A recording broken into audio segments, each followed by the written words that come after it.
Hello વિદ્યાર્થી મિત્રો, તો કેમ છો? મજામાં? તો આજે આપણે ધોરણ 10 વિષય ગણિત ચેપ્ટર નંબર 14 સંભાવનાની વાત કરવાના છીએ, જેનો આજે લેક્ચર નંબર 8 છે. તો આજે આપણે સ્વાધ્યાય 14.1ના પ્રશ્ન નંબર 10થી આગળની શરૂઆત કરીશું. લેક્ચર નંબર 7 સુધી આપણે છેલ્લે પ્રશ્ન નંબર 9ની વાત કરી હતી. તો આપણે આજે પ્રશ્ન નંબર 10, 11, 12 અને 13ની વાત કરીશું. એટલે ટોટલ આપણે આ લેક્ચરમાં 4 પ્રશ્નોના પહેલાં રકમ વાંચીશું અને પછી તેના સંપૂર્ણ ઉકેલ મેળવીશું. તો તમે અંત સુધી જોડાયેલા રહો. તો ચલો આપણે રકમ વાંચીએ. પ્રશ્ન નંબર 10ની, એક ગલ્લામાં 50 પૈસાના 100 સિક્કા છે, પછી 1 રૂપિયાના 50 સિક્કા છે, 2 રૂપિયાના 20 સિક્કા છે અને 5 રૂપિયાના 10 સિક્કા છે. જ્યારે આ ગલ્લાને ઊંધો કરવામાં આવે ત્યારે પાત્રમાંથી કોઈ એક સિક્કો બહાર પડે તે સમસંભાવી હોય. એટલે કે દરેક સિક્કો આવી છે. સમસંભાવી પરિણામની મેં તમને વ્યાખ્યા આગળના લેક્ચરમાં શીખવાડી હતી કે સમસંભાવી પરિણામ એ છે કે દરેક આવવાની સંભાવના દરેક હોય, એટલે મેક્સિમમ હોય, પણ કયું પરિણામ આવશે એની સંભાવના હોય નહીં. સમસંભાવી હોય તો સિક્કો, એમાં પહેલો પ્રશ્ન એ છે કે 50 પૈસાનો સિક્કો હશે અને બીજું એ ઓપ્શન છે કે 5 રૂપિયાનો સિક્કો નહીં હોય, તેની આપણે સંભાવના શોધવાની છે.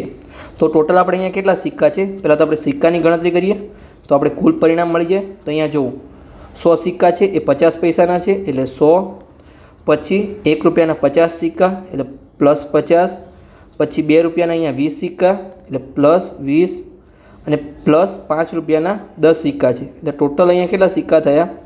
100, 100માં 50 ઉમેરી દો 150, પછી 20 ઉમેરી દો 170 અને 180.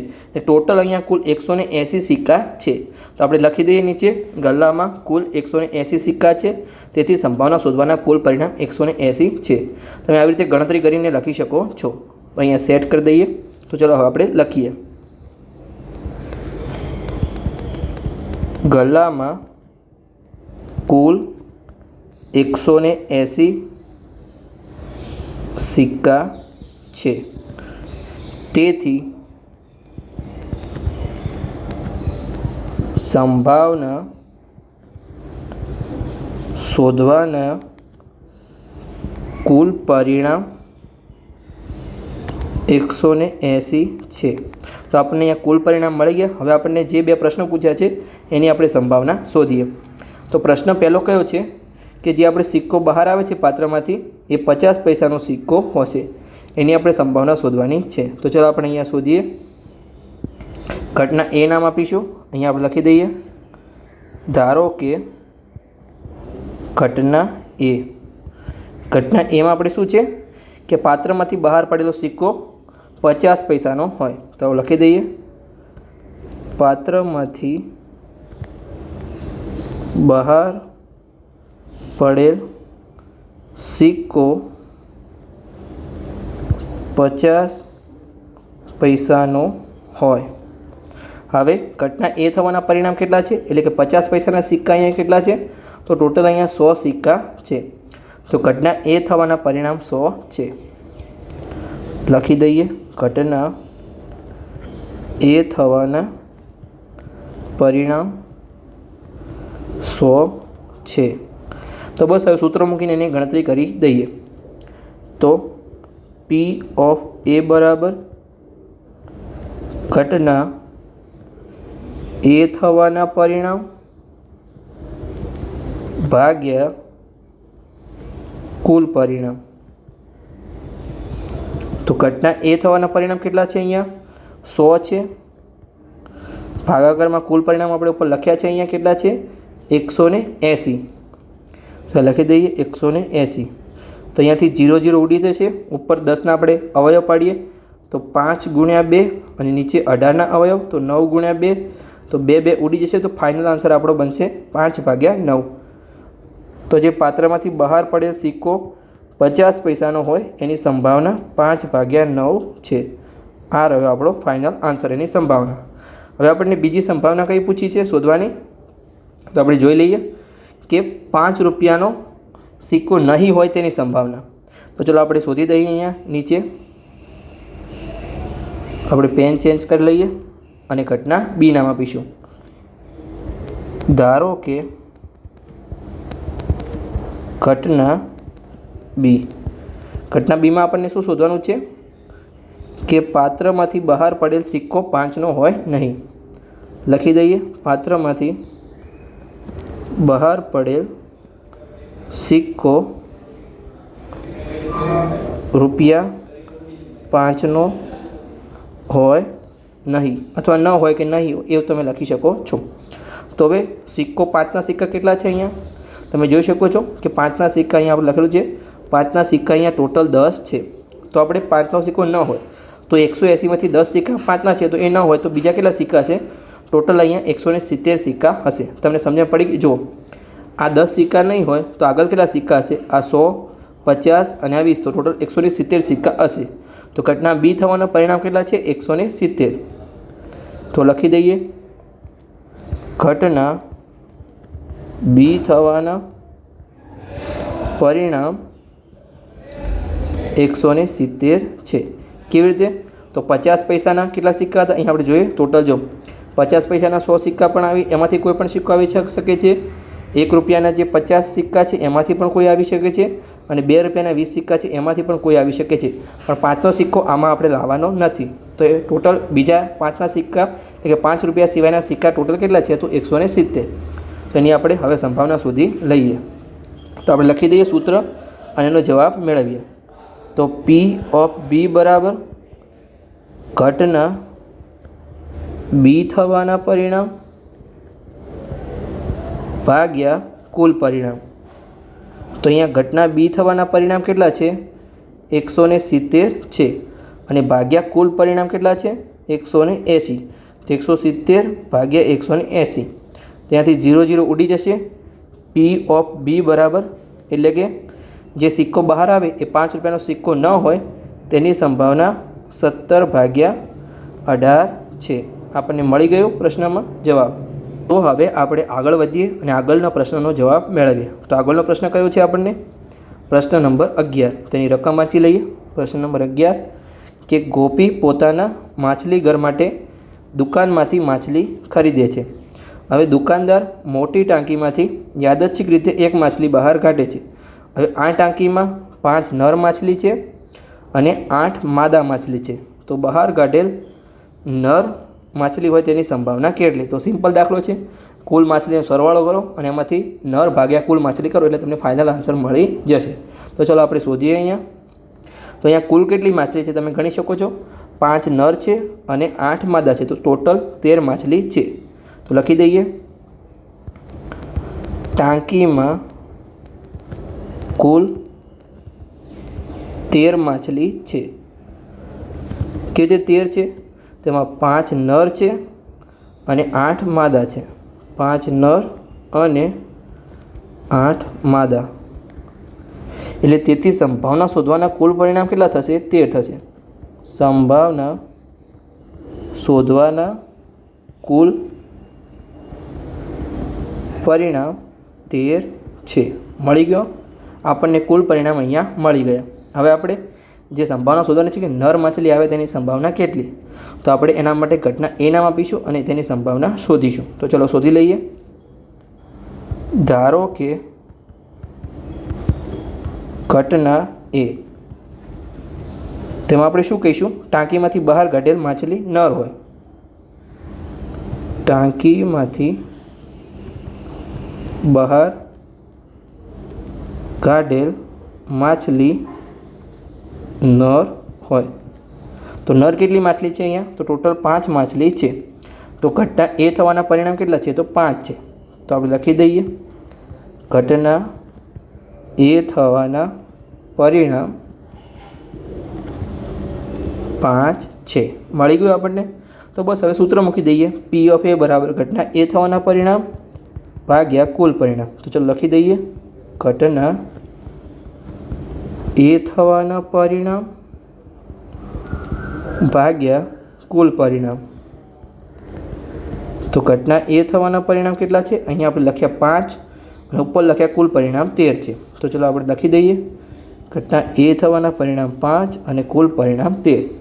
તો જે 5 નર માછલી હતી અને 8 માદા માછલી ટાંકીમાં, એમાંથી માછલી નીકળે એક યાદચ્છિક રીતે, તો નર માછલી આવવાની સંભાવના 5/13 છે. મળી ગયો આન્સર. તો હવે આપણે આગળના પ્રશ્ન તરફ આગળ વધીએ. પ્રશ્ન નંબર 12. થોડો પ્રશ્ન મોટો છે પણ સાવ સિમ્પલ પ્રશ્ન છે. તમે જો ધ્યાનથી સમજો તો તમને આવડી જશે. તો આ જાતે કરવાનો ટ્રાય કરો. જેને પણ આવડી જાય એના માટે સૌ સારું કહેવાય, એક્સિલન્ટ કહેવાય. તો ચલો અહીંયા રકમ વાંચી અને આપણે ગણતરી કરીએ છીએ. તો આપણે અહીંયા રેડ પેનનો યુઝ કરીએ કે તકની એક રમતમાં ગોળ ફરતું એક તીર છે, એટલે એરો કહી શકો ઇંગ્લિશમાં, એ હોય છે. તેમાં 1 થી 8 સંખ્યા છે.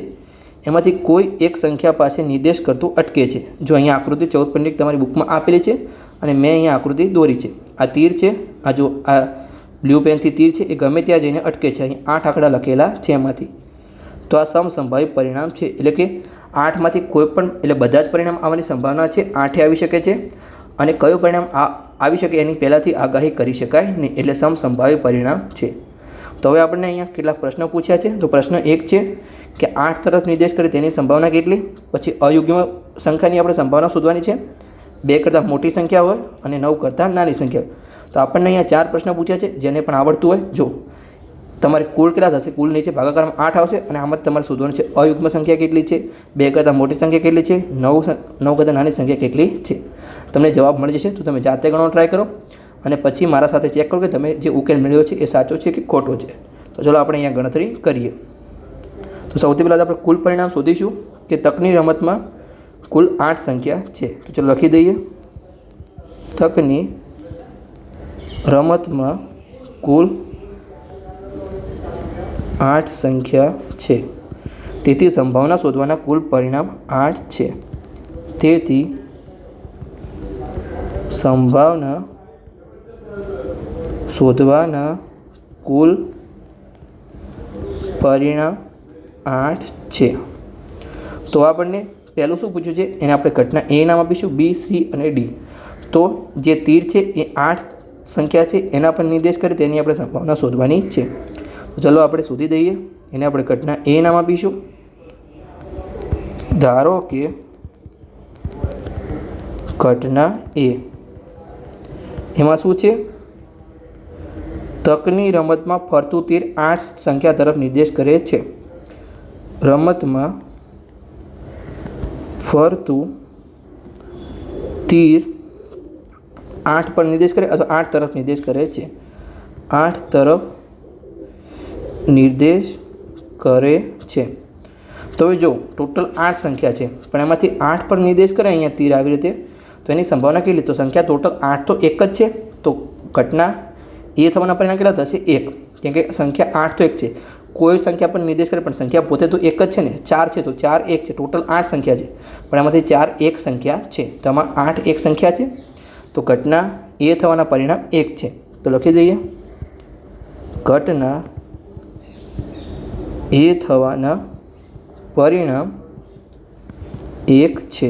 તો બસ હવે સૂત્ર મૂકીને ગણતરી કરી દઈએ. પી ઓફ એ બરાબર ઘટના એ થવાના પરિણામ ભાગ્યા કુલ પરિણામ. તો ઘટના એ થવાના પરિણામ કેટલા છે, 1 અને કુલ પરિણામ છે 8. તો જે આપણે તકની રમતમાં તીર છે એ 8 સંખ્યા પર નિર્દેશ કરી તેની સંભાવના 1/8 છે. હવે આપણે બીજો પ્રશ્ન શું હતો એ જોઈ લઈએ કે બીજા પ્રશ્નમાં આપણને કીધું છે અયુગ્મ સંખ્યા તરફ નિર્દેશ કરે તેની સંભાવના કેટલી. તો અહીં આપણે પેન ચેન્જ કરી દઈએ અને એની પણ આપણે સંભાવના શોધી લઈએ. અયુગ્મ સંખ્યા તરફ નિર્દેશ કરી એની આપણે સંભાવના શોધવાની છે. તો ચલો શોધીએ આપણે. એને આપણે ઘટના બી નામ આપીશું. અહીંયા ધારી લઈએ. ધારો કે ઘટના બી. તો ઘટના બીમાં આપણે શું નામ આપીશું, તકની રમતમાં ફરતું તીર છે એ અયુગ્મ સંખ્યા પર નિર્દેશ કરે છે અથવા અનુગ્મ સંખ્યા પર નિર્દેશ કરે છે. લખી દઈએ તકની રમતમાં ફરતું તીર અયુગ્મ સંખ્યા પર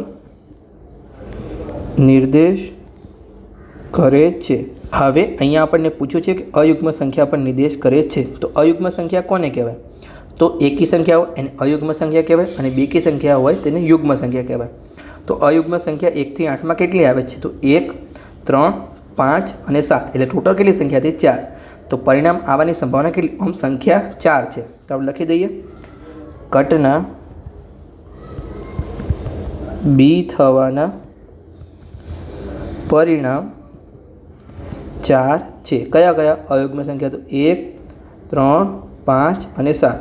ટોટલ 8 સંખ્યા છે, એમાંથી 4 સંખ્યા અયુગ્મ છે. તો એની આપણે સંભાવના શોધી દઈએ. હવે લખી દઈએ પી ઓફ બી બરાબર ઘટના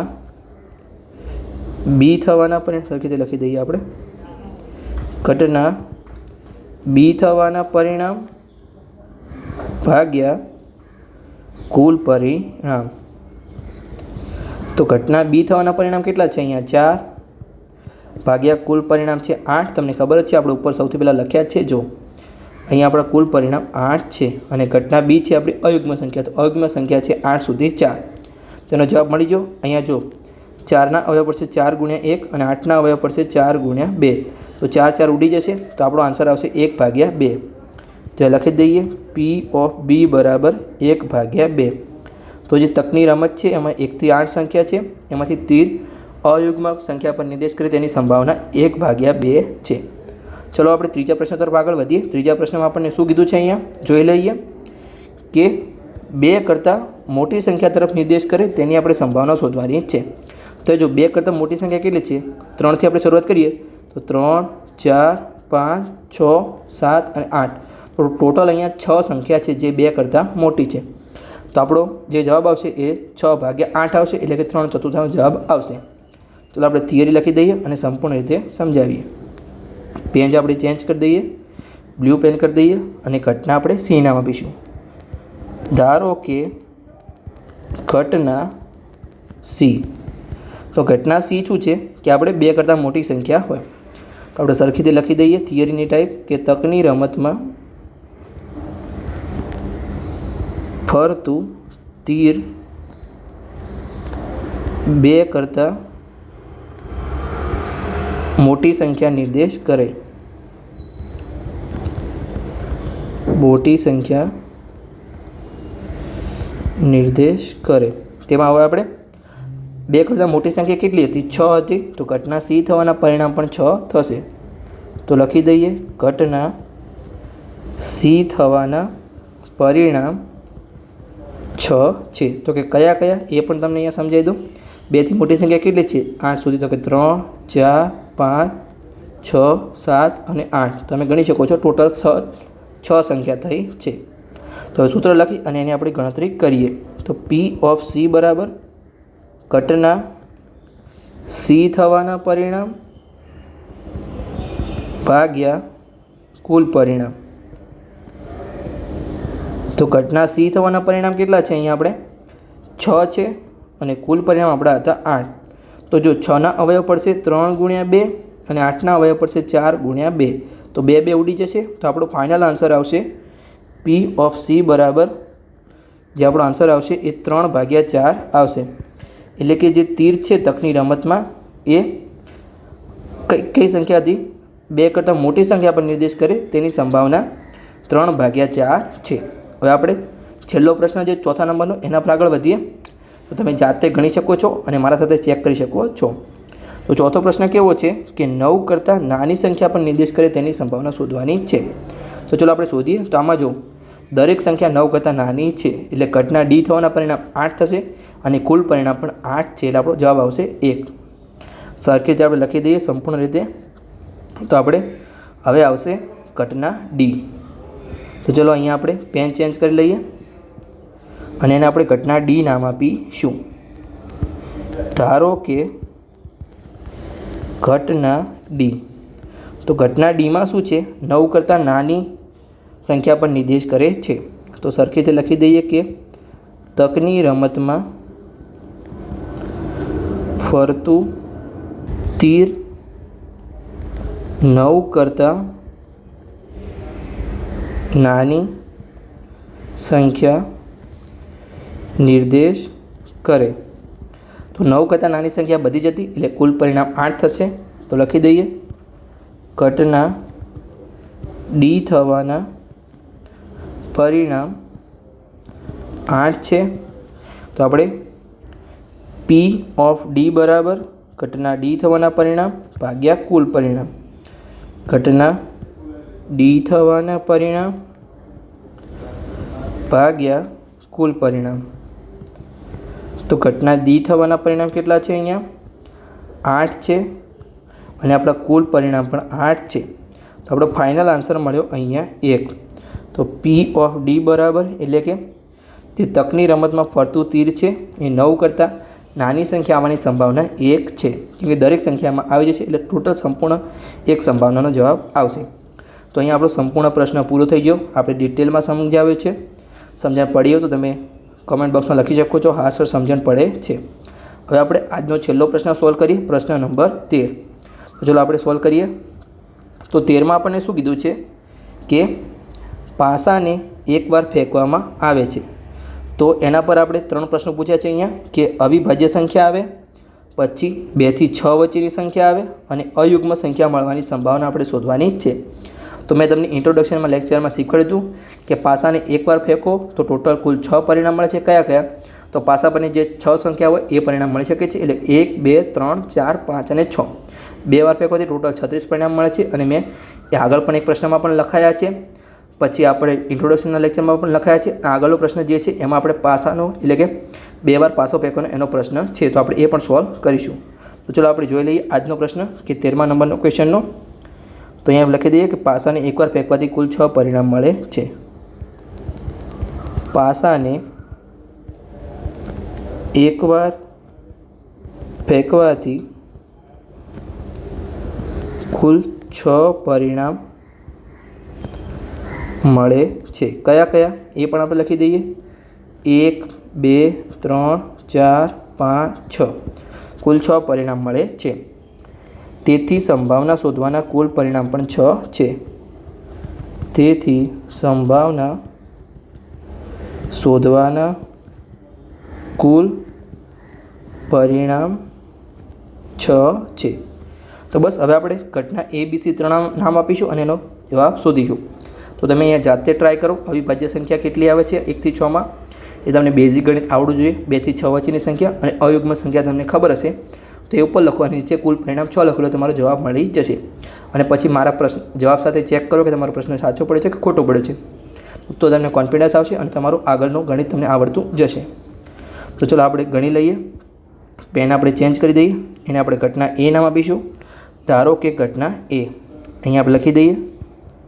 ધારો કે ઘટના A. તો ઘટના Aમાં આપણને શું પૂછ્યું છે એ આપણે જાણી લઈએ પહેલાં કે જે પાસો એકવાર ફેંકવામાં આવે તો અવિભાજ્ય સંખ્યા મળે એની આપણે સંભાવના શોધવાની છે.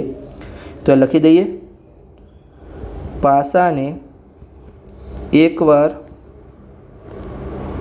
ફેંકવાથી પાસાની સપાટી પર એટલે કે તેની સપાટી પર અયુગ્મ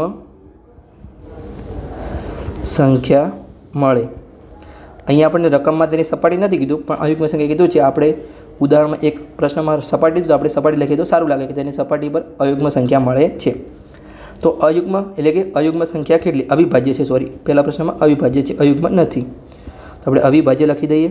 આપણે અહીંયા ભૂલ થઈ છે, અવિભાજ્ય. તો અહીંયા ટોટલ 6 પરિણામ મળે. એમાંથી અવિભાજ્ય સંખ્યા કઈ કઈ છે તમને ખબર છે? જુઓ, એક તો તટસ્થ સંખ્યા છે એ નહીં આવે. પછી 2 અવિભાજ્ય છે કેમ કે એના અવયવ માત્ર પોતે સંખ્યા અને એક જ હોય છે. પછી 3 પણ અવિભાજ્ય સંખ્યા છે. 4 અવિભાજ્ય બનશે નહીં કેમ કે એ વિભાજ્ય છે, એના અવયવ 2 × 2 થાય, એ આવશે નહીં. પછી 5 અવિભાજ્ય છે કેમ કે 5ના અવયવ 5 પોતે અને 1 હોય છે. 6 અવિભાજ્યમાં આવશે નહીં કેમ કે અવયવ 3 × 2 6 થાય. એટલે અહીંયા ટોટલ કેટલી સંખ્યા મળી? 3 સંખ્યા મળી છે, 2, 3 અને 5. એટલે ટોટલ ઘટના A થવાના પરિણામ 3 છે. લખી દઈએ આપણે ઘટના A થવાના પરિણામ 3 છે. હવે કઈ કઈ સંખ્યા છે આપણે અવિભાજ્ય? તો 2, 3 અને 5. તમને ક્યારે પણ MCQમાં પ્રશ્ન પૂછાય કે સૌથી નાની અવિભાજ્ય સંખ્યા કઈ, તો તમારો જવાબ 2 આવશે. કદી 1 આવશે નહીં કેમ કે 1 વિભાજ્ય પણ નથી, અવિભાજ્ય પણ નથી, એ તટસ્થ સંખ્યા છે. આપણી નાનામાં નાની અવિભાજ્ય સંખ્યા 2 છે. વિભાજ્ય પૂછે નાનામાં નાની તો 4 છે. તમને સમજ પડી ગઈ? તો ચલો આપણે આગળની ગણતરી કરીએ. તો ઘટના A થવાના પરિણામ અને પછી આપણે કુલ પરિણામ લખી દઈએ. P(A) બરાબર ઘટના A થવાના પરિણામ ભાગ્યા કુલ પરિણામ. તો ઘટના એ થવાના પરિણામ કેટલા છે? અહીંયા 3 છે ભાગ્યા કુલ પરિણામ 6 છે. તો 3ના અવયવ કેટલા પડશે? 3 ગુણ્યા 1 અને 6ના અવયવ 3 ગુણ્યા 2. તો 3 3 ઉડી જશે. આપણો ફાઇનલ આન્સર અહીંયા મળશે આપણને 1/2 કે P ઓફ A. પાસાને એકવાર ફેંકવામાં આવે તો તેના પર અવિભાજ્ય સંખ્યા આવવાની સંભાવના 1/2 છે. હવે આપણે બીજા પ્રશ્ન તરફ આગળ વધીએ. બીજા પ્રશ્નમાં આપણને શું કીધું છે? અહીંયા આપણે જોઈ લઈએ કે પાસા પર 2 થી 6 વચ્ચેની સંખ્યા મળે. 2 થી લઈને 6 સુધી નથી પૂછ્યું, 2 અને 6ની વચ્ચેની સંખ્યા. તો 2 થી 6 વચ્ચેની સંખ્યા કેટલી છે તમે અહીંયા જોઈ શકો છો. જો 3થી આપણે શરૂઆત કરીએ તો 3, 4 અને 5, કેમ કે 2 થી 6 વચ્ચે કીધી છે. તો ટોટલ 3 સંખ્યા છે. તો ચલો આપણે એનું પણ શોધી લઈએ. એને આપણે ઘટના બી નામ આપીશું. ધારો કે ઘટના બી. ઘટના બીમાં આપણને શું અહીંયા લખવાનું છે કે 2 થી 6 વચ્ચેની સંખ્યા આવે. તો લખી દઈએ, પાસાને એકવાર ફેંકવાથી તેની સપાટી પર 2 થી 6 વચ્ચેની સંખ્યા આવે. તો 2 થી 6 વચ્ચેની સંખ્યા કેટલી હતી? ટોટલ 3 હતી. તો અહીંયા આપણે ઘટના બી થવાના પરિણામ 3 છે. ઘટના બી થવાના પરિણામ 3 છે. કયા કયા ઘટના 2 થી 6 વચ્ચેની? એટલે કે 3, 4 અને 5. આ 3 સંખ્યા છે જે 2 થી 6 વચ્ચેની છે. તો હવે આપણે સૂત્ર મૂકી દઈએ. તો P ઓફ B બરાબર ઘટના બી થવાના પરિણામ ભાગ્યા કુલ પરિણામ. તો ઘટના બી થવાના પરિણામ અહીંયા કેટલા છે? 3 છે અને ભાગ્યા કુલ પરિણામ 6 છે. તો આનો આન્સર તમને ખબર જ છે. અહીંયાથી 3 3 ઉડી જશે એટલે 1/2 આન્સર આવશે. તો નીચે આપણે લખી દઈએ કે P ઓફ B બરાબર 1/2. તો પાસાને એકવાર ફેંકવાથી તેની સપાટી પર 2 થી 6 વચ્ચેની સંખ્યા આવે તેની સંભાવના 1/2 છે. હવે આપણે ત્રીજા પ્રશ્ન તરફ આગળ વધીએ. ત્રીજો આપણને શું પૂછ્યું છે આ પ્રશ્નમાં? કે પાસાની સપાટી પર અયુગ્મ સંખ્યા આવે તેની સંભાવના શોધવાની છે. તો હવે અયુગ્મ સંખ્યા એટલે એકી સંખ્યા. તો આમાં એકી સંખ્યા કેટલી છે તમે જોઈ શકો છો. જો આપણે અલગ પેનથી ચેન્જ કરી લઈએ, રેડ પેનથી, તો જો 1 એકી સંખ્યા છે, 2 બેકી સંખ્યા છે, 3 એકી સંખ્યા છે, 4 બેકી સંખ્યા છે, 5 એકી સંખ્યા છે અને 6 બેકી સંખ્યા છે. તો ટોટલ અહીંયા 3 એકી સંખ્યા છે, 1, 3 અને 5. તો આપણા ઘટના સી થવાના પરિણામ કેટલા છે? 3 અને ટોટલ કુલ 6 પરિણામ છે. એટલે આનો જવાબ પણ 1/2 જ આવશે. એટલે આપણે ત્રણેય પ્રશ્નનો જવાબ 1/2 છે. તો ચાલો આપણો ત્રીજો પ્રશ્ન લખી દઈએ સંપૂર્ણ રીતે થિયરીમાં. ઘટના સી. તો આપણે લખીશું, ધારો કે ઘટના સી થવાના ધારો કે ઘટના સી, તેમાં આપણે શું લખીશું? પાસાને એકવાર ફેંકવાથી પાસાની સપાટી પર અયુગ્મ સંખ્યા મળે. પાસાને એકવાર ફેંકવાથી પાસાની સપાટી પર પાસાની અથવા તેની સપાટી પર અયુગ્મ સંખ્યા મળે. અયુગ્મ સંખ્યા એટલે એકી સંખ્યા અને યુગ્મ સંખ્યા એટલે બેકી સંખ્યા.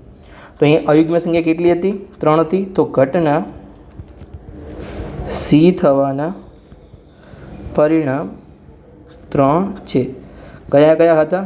1, 3 અને 5. આ 3 સંખ્યા અયુગ્મ છે. તો હવે સૂત્ર મૂકીને એની ગણતરી કરી દઈએ. P ઓફ C બરાબર ઘટના સી થવાના પરિણામ ભાગ્યા કુલ પરિણામ. તો ઘટના સી થવાના પરિણામ કેટલા છે? અહીંયા 3 અને કુલ પરિણામ 6 છે. તો આનો આન્સર તો તમને ખબર છે, 1/2 આવશે. તો P ઓફ C બરાબર 1/2 આન્સર આવ્યો. એટલે કે પાસાને એકવાર ફેંકવામાં આવે તો તેની સપાટી પર અયુગ્મ સંખ્યા મળવાની સંભાવના 1/2 છે.